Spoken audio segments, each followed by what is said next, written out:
కృష్ణా పుష్కరాల్లో భక్తులకు ఎలాంటి ఇబ్బందులు కలగకుండా భారీ బందోబస్తు ఏర్పాటు చేస్తున్నామని డీజీపీ సాంబశివరావు తెలిపారు. 30 మంది ఐపీఎస్లు, 31,400 మంది అధికారులు, సిబ్బంది విధుల్లో ఉంటారని చెప్పారు.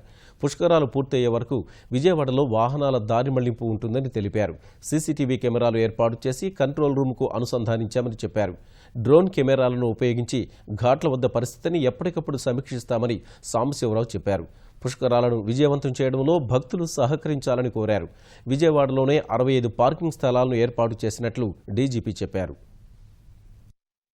గేట్ ఓపెన్ చేయగానే ఈ తోసుకోవడం అనేటువంటి ఈ కొంచెం పద్ధతికి చర్మగీతం బాడీ కొంచెం ఏదో ప్రశాంతంగా అందరం ఒక మంచి కార్యక్రమానికి వచ్చాం కాబట్టి we will follow with lot of discipline అనేటువంటిది ప్రజల్లో ఉండాలని కోరుకుంటున్నాం. ట్రైన్ పలానా ప్లాట్ఫామ్ మీకు వస్తుందంటే అక్కడికే వస్తాయి.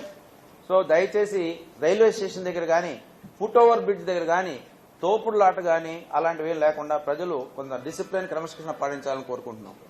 తీసుకొచ్చి బండి గనక రోడ్డు మీద ఆపి డ్రైవరు లేకపోతే ఎవరు లేకపోతే ఆ వెహికల్ సీజ్ చేస్తాం, హెవీ ఫైన్ వేస్తాం, ఎక్కడికో దూరంగా ఒక వెహికల్ యార్డ్కి టో చేసుకుని వెళ్ళిపోతాం.